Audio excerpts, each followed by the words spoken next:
les visages de la responsabilité, mais qu'on dise il n'y a pas de réparation, il n'y a pas de préjudice. On a causé un tort à Ousmane Sonko, mais on nous dit que ni la DGE, ni la Sénat ou des militants de l'APR sont, ni la DAF, aujourd'hui, ni le Conseil constitutionnel ne sont responsables. Et Ousmane Sonko, tout le projet qu'il a porté, vous avez vu tout ce qui s'est passé en 2001, c'était pour l'exclure de la responsabilité. On en arrive au moment où on nous dit « Ah non, non, non, ce chemin-là, il n'est pas bon ».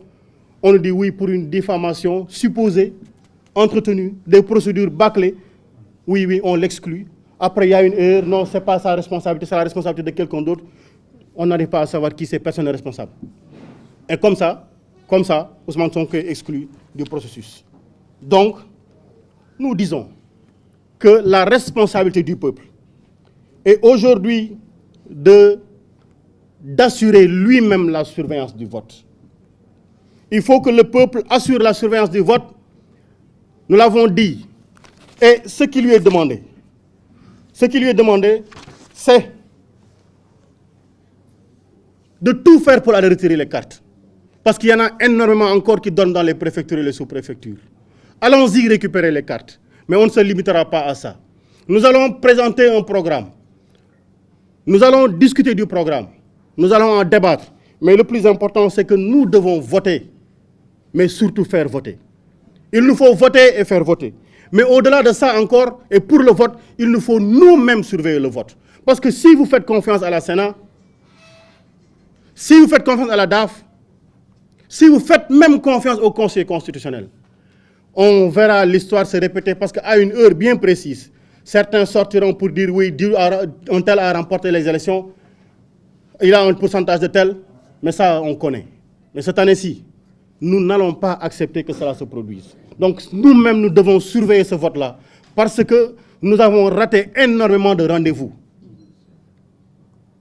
Et je n'ose pas dire aujourd'hui que notre présent rendez-vous est le dernier rendez-vous avant le Rubicon parce que nous avons déjà franchi le Rubicon.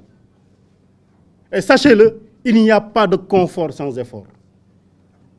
Parce que nous tous savons que confort sans effort est une ruine malheureuse de l'intelligence.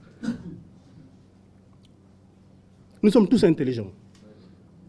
Nous avons une volonté, et cette volonté-là, nous allons l'exprimer nous-mêmes, en étant les surveillants du vote, en étant les électeurs. Notre volonté, nous n'accepterons pas qu'elle soit confisquée.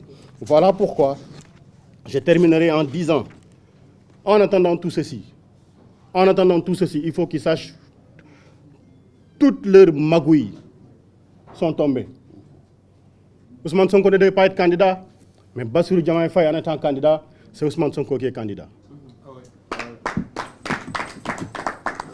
Et donc, nous avons notre candidat. Nous avons notre programme, nous avons notre homme en Diomaye, Bassirou Diomaye Diakhar Faye. Ben, c'est Ousmane Sonko qui sera sur le terrain. C'est Diomaye Faye qui sera sur le terrain. Si on ne les donne pas, mais écoutez, qu'ils nous regardent faire parce que nous allons faire le taf pour eux. Nous sommes tous prêts, n'est-ce pas?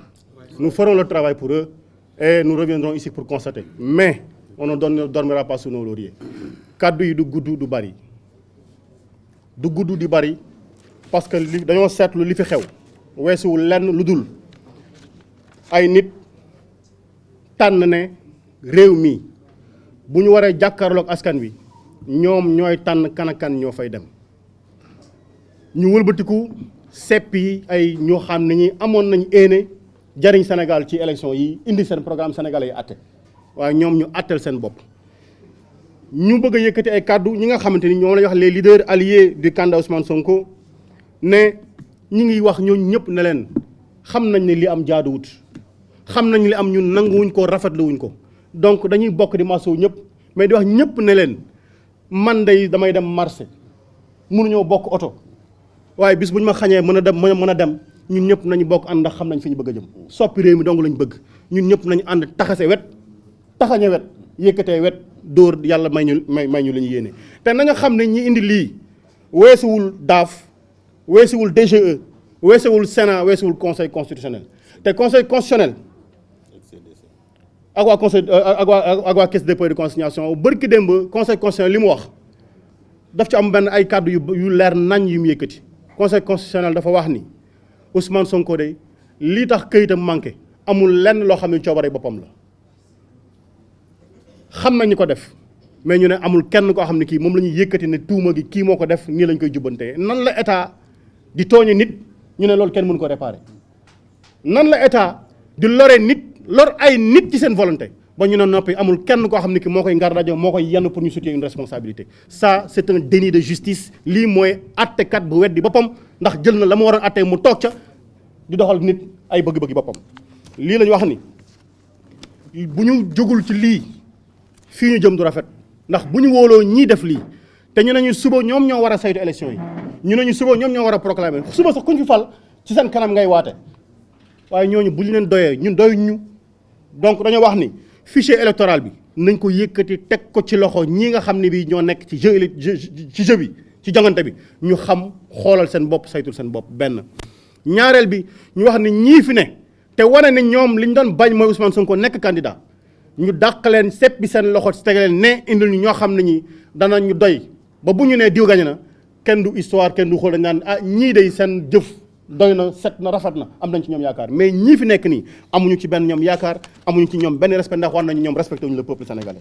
moo tax gannaaw loolu dañuy wax le peuple sénégalais ne leen lépp nag ñu ngi ko teg ci responsabilité nit ku nekk la ngay jëf na nga wëlbatiku nangoo la nga cay góobee nga gar ko gar boobu nag responsabilité boobu la ñuy wax ni le peuple na jóg assumer ko mooy lan nañ dem jëli carte yi damay voté li xew ci dëkk bi neexuma Ousmane Sonko dina gagné Bassirou Diomaye Faye dina gagné candidat wu Lacoste dina gagné on va changer te dox bi nga war a dox doxuloo ko wax bi nga war a wax waxuloo ko ñi nga war a seeti woo leen bu ngoonu élection jotee bu kenn jooy moo tax ñu ne dem leen ngeen jëli carte yi nañ jëli carte yi nañu dem voté ji mais man xeeb naa sama vote man Birame Souleye xeeb naa sama vote moo tax dinaa voté waaye dinaa indi ay nit ñu voté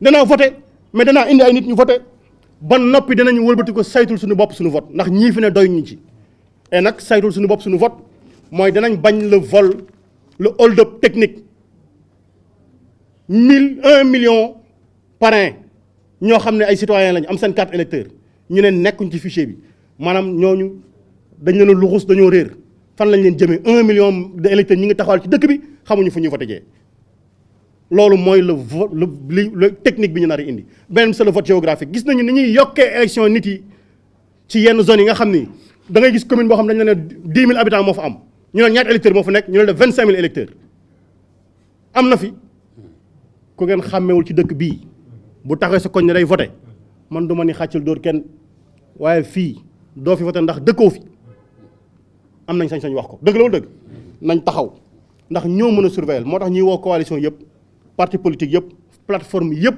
tous les citoyens ne leen ñëw leen ñu taxaw lii rendez-vous la bu ñuy joxe lajj nañu ay rendez-vous yu baree bari mais bii day waruñu ko warate ndax li ci laxasu li ci ngar dajewu li ci nekk ci biir dafa bari te benn rek waroon na cee doy bu ñu ne am nañ ndam Ousmane Sonko fekk suñu bu ñu ne am nañ ndam Bassirou Diomaye fekk suñu bu ñu ne am nañ ndam prisonniers yi ci kaso bi yëpp fekk suñu bu ñu ne am nañ ndam Habib Sy Bassirou Diomaye ak keneen ñëw taxaw jàkkaarloog Ousmane Sonko loolu rek mbégte googu rek war na justifier tous les sacrifices ndax Ousmane Sonko lépp lu mu waroon a def pour le peuple lépp lu mu waroon a wax lépp lu mu waroon a muñ lépp lu mu waroon a indi ci xam-xam ak xel andi na ko teg na ko desalatuñu dara ñun ñoo ci des nañu woddu nañu sol suñuy tubéy nañ jël suñuy kaaga nañ jël suñuy li ñu war a jëfe taxaw xaar ndax jot na ba noppi salaamaaleykum wa rahmatullah. voilà donc ñoo ngi leen di gërëm bu baax a baax di fi yëkkati ndaje bi xam ne ci ay fan yu néew également am na ay jéego yu rëy yoo xam ne war nañ ko doxal bu ko defee ñu ànd ceeg suñuy naataango yu nekk ci yeneen kuréel pour que ñu taxawu askanu Sénégal pour que li mu bëgg mooy élection am le 25 février 2024 pour que li mu bëgg mooy soppite am le 25 février 2024 pour que lu mu bëgg mooy que système bu fi nekk ñu jëlee ko fi ñu indi anti système te anti système du lenn lu dul projet bi nga xam ne moom la Ousmane Sonko woon Sénégalais yi te ñu ànd ceeg moom ñu nangu ko asalaamaaleykum wa rahmatullah. jaajëf pour le message. Au moins vous êtes